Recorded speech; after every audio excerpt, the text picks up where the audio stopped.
Hello, yes, and welcome to episode 9 of CHAP CAST.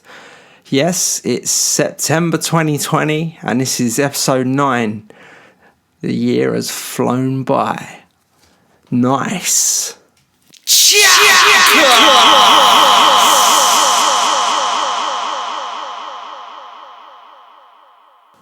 Yes, so here we are on episode 9 of CHAP CAST. Last couple of months, or last 2 episodes, we've been concentrating on phase 3 of the voice. So I'm going to do one last episode on phase 3 voice, and then we're going to wrap it up and move on to something else. I keep finding loads of content in the deep archive, but I just can't keep chatting about the same thing non-stop. So I think that we'll do this episode, and then we will move on to the Fever Dogs. So alright, so it's the voice phase 3, so that is me, lead vocals, bit of rhythm guitar, Phil Kerrigan on lead guitar, James Till on bass guitar, Matty Benson on drums and percussion, and then we've got Spiros on keys. So we're fully formed now. We've got all the members of the final phase of the voice. Bug's still hanging about. So what I've found is a live show that we played at the Standard Music Venue in East London. So I thought I'll take you for a ride through that gig, because we was actually supporting a band at the time called Sands of London, and a friend of mine who like a little bit older than me, he went to William Ellis as well. His name is Luke Craver. He was actually playing in this band, but he was the drummer of the band at the time. And there was Joel as well, Stoker, who is the lead singer of the Rifles. So he was in the band. I'm not even sure if Grant obviously weren't in the band because Luke was playing drums, but I'm not sure if Rob was in the band or not at that time. But they was called Sands of London, and they basically, Luke got off the drums, jumped on the old lead guitar, and they formed the Rifles, great little band. So we supported them on this evening. I don't know how it come about. I don't know what promoter we went through, or whether I spoke to Luke and he organised it, or what, I don't know. But it was a good gig. So I just thought I'd take you through our set and talk about each song and whatever else jumps into my mind. All right, nice one. So we will start with Every Little Thing, which was one of the tracks that we recorded when Spiros weren't in the band, and we'd done that little EP just before he joined. But we'll start with Every Little Thing. All right, nice one.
was Every Little Thing.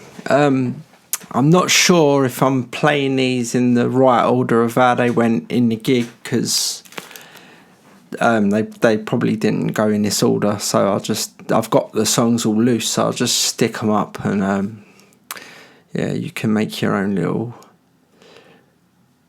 way the gig went. Anyway,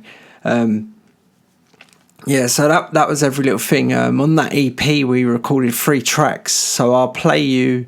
Next up is the song. Yeah, so sorry, that song Every Little Thing that we just heard, that was a song written by me and Amon back in the day, and it still survived. And then next up we've got This Life, which was written by me and Jamie Nicholas, that survived. Yeah, so have a listen to This Life. Nice. Yeah, this one's called This Life. What a marvelous life it is as well.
Yeah, and that was This Life, another one that came off that EP. I'll play you the last track from that EP, which is Fever for the Music. Yeah, have a listen to this one. This one's called Fever. This one's for everyone, yeah? Hope you're all having a good time.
Yeah, and that was Fever for the Music. That was one of the first songs that I wrote on my own.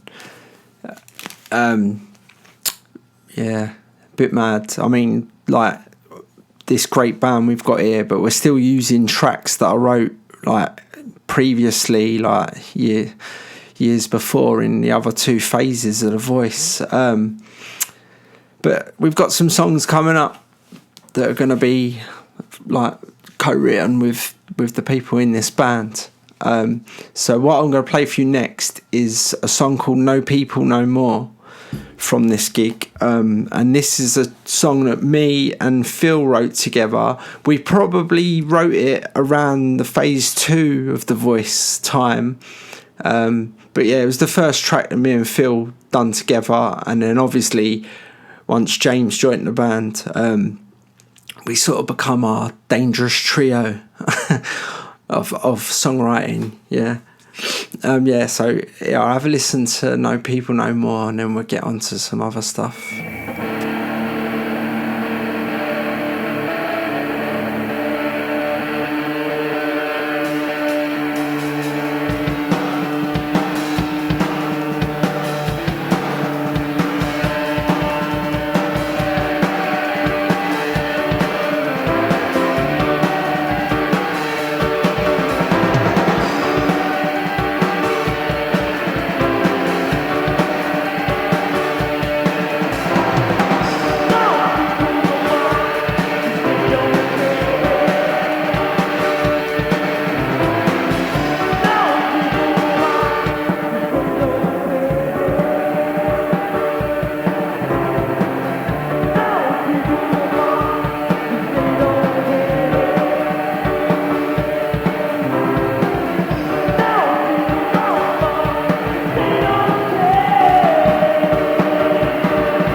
Chat Tales.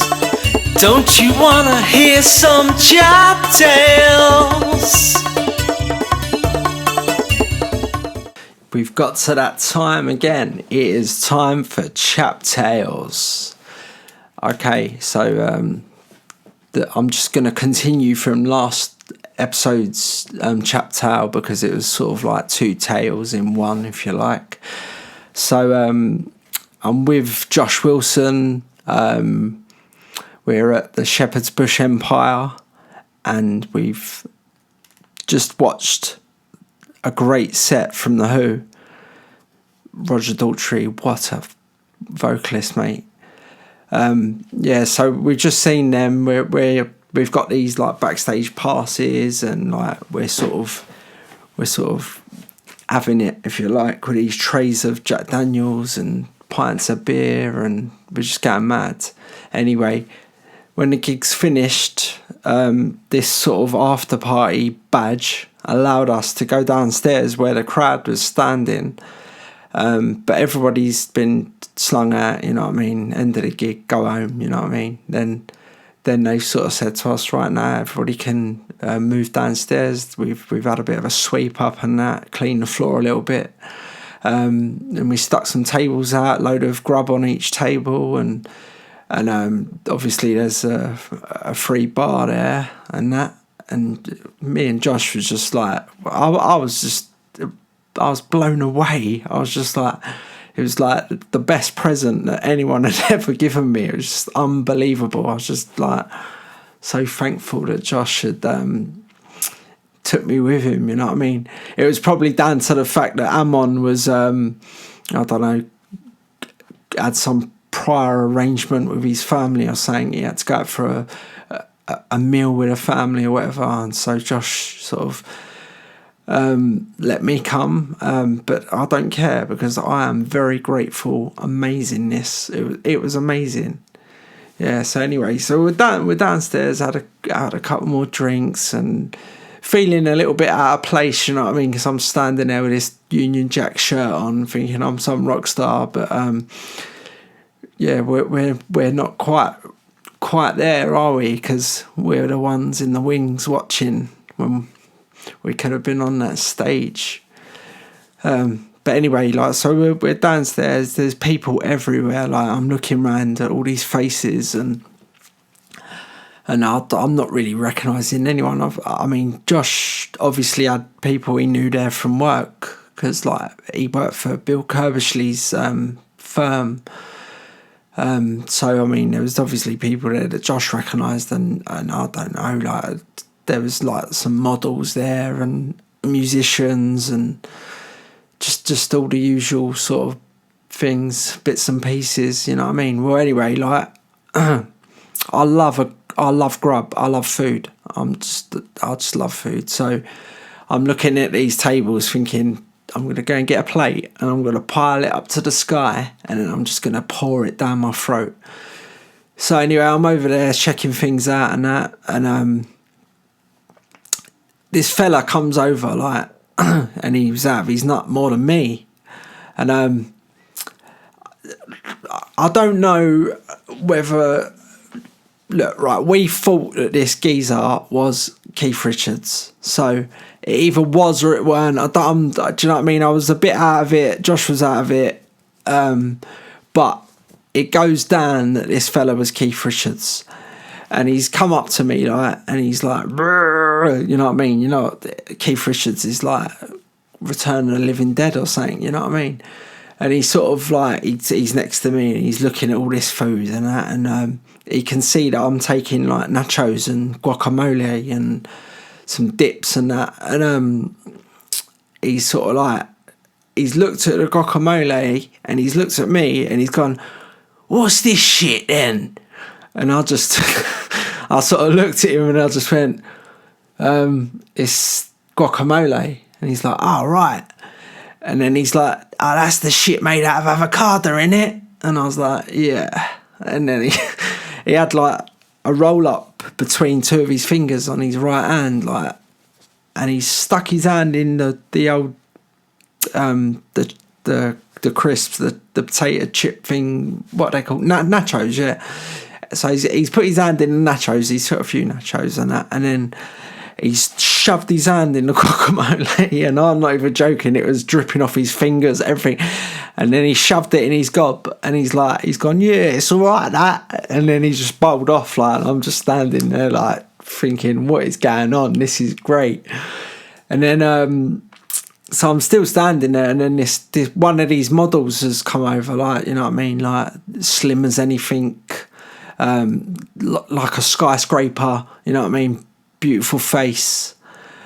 And anyway, she's like, oh, guacamole, or whatever, do you know what I mean? And she's picked up some nachos or whatever, and she ain't shoved her hand in it, she's like nicely had some, whatever.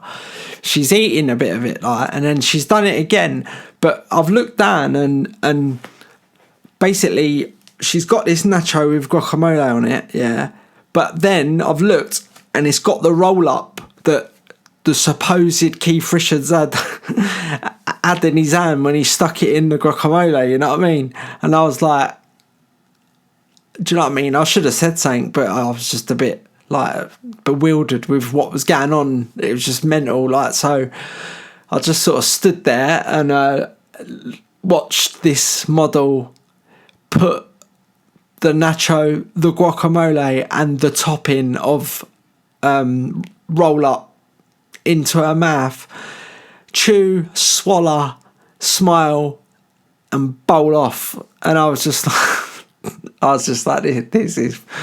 this is just fucking nuts, man. So anyway, but it was mental because the Who and Noel Gallagher and Andy Bell, they never came back to this after party thing, like, so I mean, or didn't come out from their dressing room or whatever backstage. So like, me and Josh had a few more drinks, got a bit more drunker, I ate a load more food, and then we decided that we would go to Cigarettes and Alcohol, which was a club on Wardour Street in the West End that we used to go to, like, fairly regularly. So we went outside, jumped in a sherbet, and flew down to the West End from the Bush. And we got to Wardour Street, paid the cab driver, went into Cigarettes and Alcohol. To tell you the truth, I don't know how the cab driver let us in his cab, and I don't know how the bouncers on the door of Cigarettes and Alcohol let us in, because we was out of it. Anyway, went upstairs on that, and then you used to get like a few of the little mods, you know what I mean, their suits and that, doing their little dancing or whatever. Like, I mean, don't get me wrong, I love all that, I love mods and all that, but we was a little bit more council estate mods. Well, Josh weren't. I mean, Josh had a very nice house in Hampstead, but he hung around with us, so I think it sort of like drips onto you as well, you know what I mean? Yeah, so anyway, we're up there, we're like having a dance, if you like to say that, and drinking more drink, and anyway, just seconds later, I have thrown up everywhere. It's just, it was like, how did that much stuff get inside me, you know what I mean? I just threw up all over the dance floor, over about 6 mods. It was mental. Obviously, I got chucked out, and Josh left as well. And then we went home and like said goodnight, and I just went home and laid in my bed, out of my face. I was just laying there, and I was just like, that was great. That was brilliant. Josh, cheers. Yes, so that brings this month's Chap Tale to a close, and let's see what we can think about for next month. All right. So anyway, let's get back to this month's episode, and we're at the Standard Music Venue playing a gig supporting Sounds of London, who turned into the Rifles. The sound quality is not great of the tracks because I don't know, like I think the guy on the desk just recorded it. He didn't. It's not like mixed and mastered. Do you know what I mean? It's just recorded any way he could record it. You know what I mean? And I'm saying here it could have been a girl. Do you know what I mean? I don't remember. All right, so we have got. Yeah, this is a track called Shiver, Spinal Shiver, spinal in brackets. This song is actually another old track. It's I wrote this with Amon back in the day, like it's a bit more of a rocky sort of track, you know what I mean? But it's an older track by me and Amon. But I mean, this phase of the voice brought this track to life, you know what I mean? Because back in phase one, we had all the great ideas, but we didn't like have the know-how, if you like. So let's have a listen to Spinal Shiver. This one's the Sounds of London, yeah? Just like to say thanks for letting us play that. Nice one.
This is London's CHAP CAST!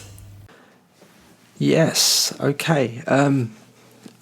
Right, so from this gig, I don't know how many songs I've played you so far from the gig, but I've only got one left. I don't think this is a full set, actually. There probably is a couple more tracks that that I haven't got recordings of that we played on that night. That last song, Shiver, was actually the last song of the gig, but I've played it one early. Yeah. So I mean, so far, I mean, you've heard songs of the old, songs of my own, songs with Phil, and there's not actually any of the songs that me, Phil, and James wrote together. Just as the trio, do you know what I mean? But this last song that I've got is called "I'm Just a Lover," and well, I mean, originally this song is like Spiros had a riff on the old piano, and then he allowed me to write my own vocals, lyrics, and vocal melody over the top of it. But I think at that time of The Voice, I don't think nothing would have gone past James and Phil without them getting involved. So I'd say that this is actually four of us writing, and obviously Matty's does all his own drums. You know what I mean? Any drums and percussion that's all Matty's. Do you know what I mean? Some great drumming as well. Yeah. Yes. So so this song, "I'm Just a Lover," it's like it's got this amazing piano riff in it, and I can remember being down. Was we in Scar Studios, or had we already moved to Dollis Hill? I'm not sure. But I can remember just being there, like in between, like rehearsing tracks, and then Speed just started playing this riff, like, and I was just like, "What is that?" And he's like, "Oh, I don't know, I made it up, man." And I was just like, "Oh my god!" I was like, "We got to put this into a song." Do you know what I mean? Like, so we did there and then. You know what I mean? So I suppose you could say that this is like Speed kicked it off. It's a band track because everybody's doing their own bit. You know what I mean? Like, I'm doing the lyrics and my vocal melody and that, and then like Phil, Speed wouldn't have told Phil or James what to play on their instruments, and obviously Matty plays his own drums. But I mean, yeah, so it's come from Speed, and then he's allowed me to put my lyrics and that over the top of it, and then whatever room we was in, whether it be Scar Studios or Dollis Hill, this is what the band, do you know what I mean, kicked out for people to listen to, and it's a classic track. It is really classic. So I'll let you have a listen, and we can have a bit more of a chat.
I'm just a lover.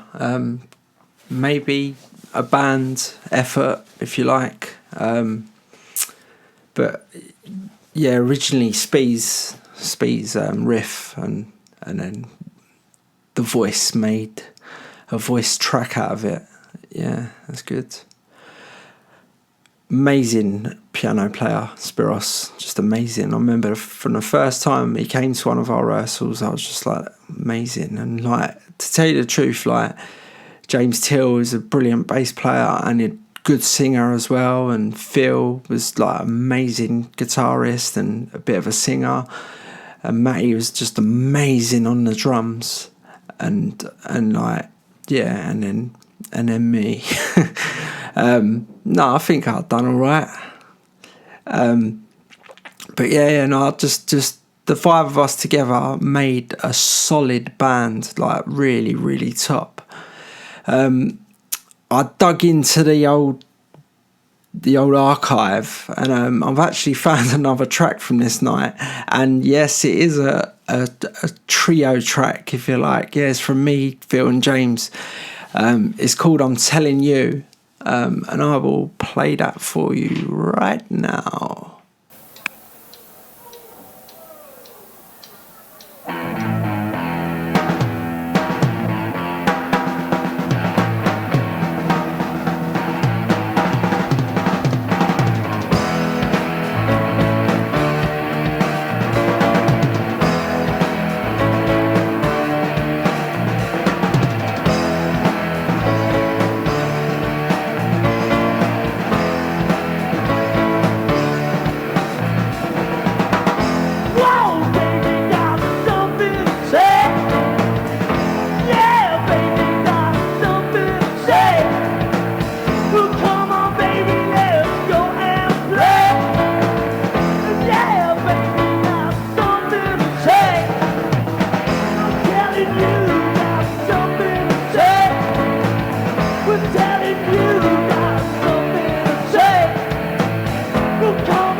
Okay, yeah, that was I'm Telling You, and that was co-written by the trio, me, James, and Phil, and then obviously, like, from I'm Telling You, just kept going up and up and up and up.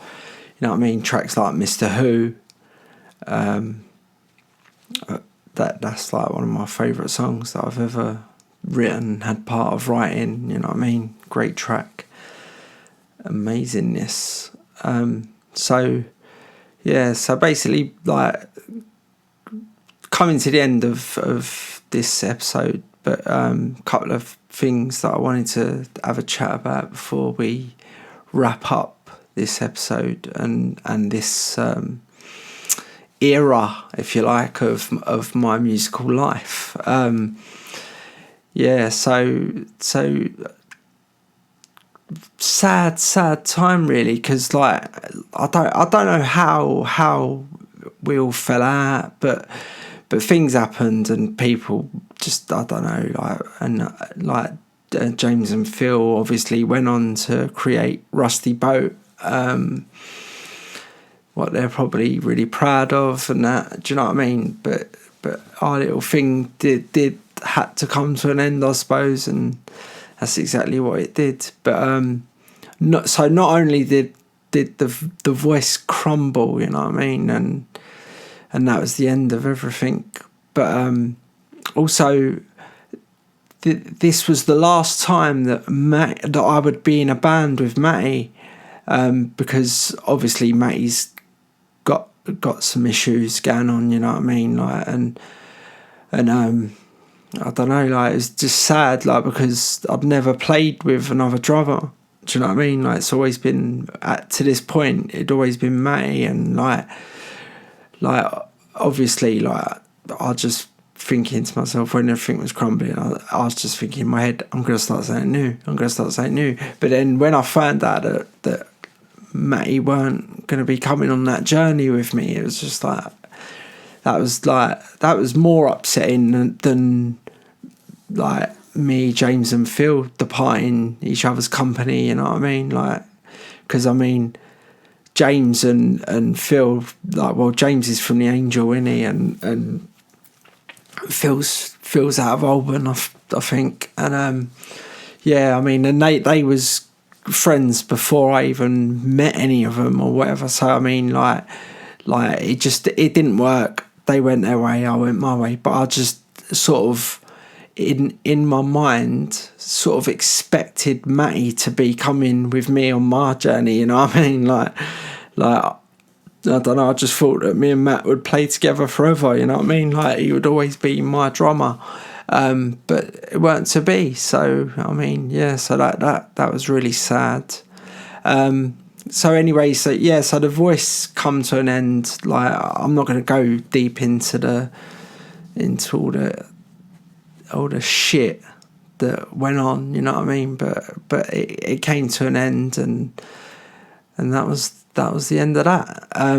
So it left me drummerless, bandless. Do you know what I mean? I was like, this ain't good, man. I was just like in a bad place. Do you know what I mean? I didn't have nothing. I didn't know what I was gonna do, and then all that, and then it's mad because, like, on the sideline the whole time, like, maybe not early phase one, but from when Spug got involved, do you know what I mean? He was in phase two doing the percussion, and like that obviously didn't follow into phase three because it weren't an instrument really that you had to have, you know what I mean? Like, and do you know what I mean? So it just didn't really work, but it was mad because, like, I was in this space of emptiness, you know what I mean? Like, lost Matty, lost James, lost Phil. Spiros had gone off as well. Like, well, I don't know the ins and outs of it, but we'll leave that for another day. But yeah, so I was just sort of like, what am I going to do? Like, I mean, I was having little dabbles with social media and stuff, ways of finding new band members or whatever, and I was thinking about all the people that I played with in the past and, like, whether we could rekindle something or whatever.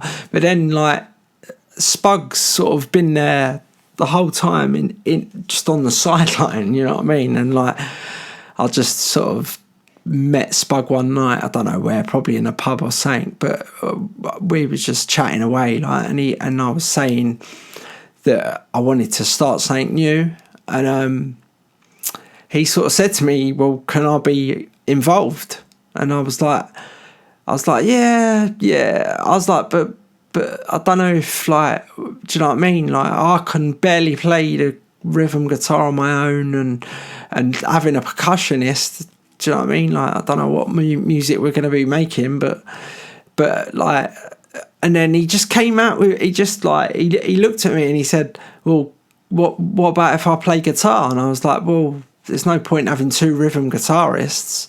And then he was sort of like, well, shall I play lead guitar? And I was like, well, can you play lead guitar? And he's like, well, I've been learning, like, I can have a go. And I was like, well, yeah, all right, fuck it. Do you know what I mean? Let's have a go. Like, so I mean, this is like a good 8 months after the Voices split, and I was just needing to be in a band, do you know what I mean? And like, so me and Spug started meeting up around mine and that, and we was going through tracks that we could do and that, and then we was like, right, okay, sweet. So, and then we sort of said, well, we need a band. And I don't know if Spug had been speaking to Amon in any way, shape or form, but he sort of said to me, like, well, what about Amon? Like, should we bring him in on rhythm guitar? Like, and I was like, well, I don't know if Amon wants to do it, you know what I mean? Like, after the Voice split, phase 1 Voice. And he's like, no, well, I think he might, you know, like, and I was like, all right, sweet, let's chat to him. So we got in contact with Amon, and I said to him, like, we're thinking of starting a new band. And he's like, all right, who's in it? And I sort of said that I was doing vocals, and then Spug was going to play lead guitar. And then I said, do you want to come in on rhythm guitar? And he's like, maybe, yeah. He was sort of like, didn't want to commit, like, but he was interested, yeah. And then I was sort of like, well, come on in, let's do it, man. And then he said, well, what about bass and drums? And I was like, well, who, like, and he was like, what about Matty? And I was like, well, I said, Matty's not in the greatest place in the world, do you know what I mean? And I don't think he can sort of commit to anything, you know what I mean? Like, and he's like, all right, okay. And he's like, well, bass. He goes, I've got a pal called Dave Weston, and I reckon he'd definitely play bass. And I was like, okay. I was like, all right, well, I mean, I'd heard of Dave. He's out of Crescent, you know what I mean? He's from Kentish Town like me. At that point, I don't think me and Dave had really crossed paths. Maybe actually, because when Jason Logan was in phase 2 Voice, I think Jason and Dave were like pretty good mates. So maybe I'd crossed these paths back then, but it weren't, didn't really remember it. And then, yeah, so Dave, Amon asked Dave, and he said, yeah. And so we was basically had a band minus a drummer, and I was just like in my head quietly crying that Matty weren't going to be able to do it, you know what I mean? So I said to him, well, we need to advertise or whatever on one of these social media websites or whatever, and we need to get a drummer. And they was like, okay, sweet, let's do it. So do you know what? I can't even tell you what social media sites it was. In my head, I'm thinking Gumtree, but I don't even know if that was that by that time. You know what I mean? Like, it was Facebook or no, but it definitely weren't Facebook. MySpace. I don't know. But anyway, I don't know how, but we came across this guy called Nick who actually lived in Kentish Town to make it easy for us. You know what I mean? And he played the drums and. Yeah, well, we will get into this next month's episode when we do it all about the Fever Dogs. But yeah, it's craziness. Like, yeah, a bit of a nutter, old Nick. But yeah, we'll get into that. So yeah, we had a band to like, and we started rehearsing. I think we was rehearsing at Z1, which is like on Camden Road, like near Bretnott Road. Near the Unicorn Pub, I think, up there somewhere. I think it's got a different name now, but it's still about. Yeah, so we started rehearsing, and yeah, the rehearsals were going quite well, like and I remember as well where Spuggy weren't a full-on lead guitarist. We did actually try to advertise for another guitar. And we tried out one fella who actually played one gig with us, and his name was Fernando, and me and Fernando ended up writing a song together called Blinded by the Way, but we'll talk about that next month. So I mean, Spugger sort of got where he wanted to go, do you know what I mean? He went from being like a roadie sort of, do you know what I mean? Like, and then he became the lead guitarist of the Fever Dogs, which was what we called the band. And so okay, well, I will leave the Fever Dogs for next month, episode 10 October, and then you can see the band that we created, and Amon back in a band with me, and we actually wrote a couple more good songs together, like Just Click It In, so they should be cropping up next month. Okay, thank you for listening. If you're listening, well, thank you. Cheers. Okay, I will see you all next month.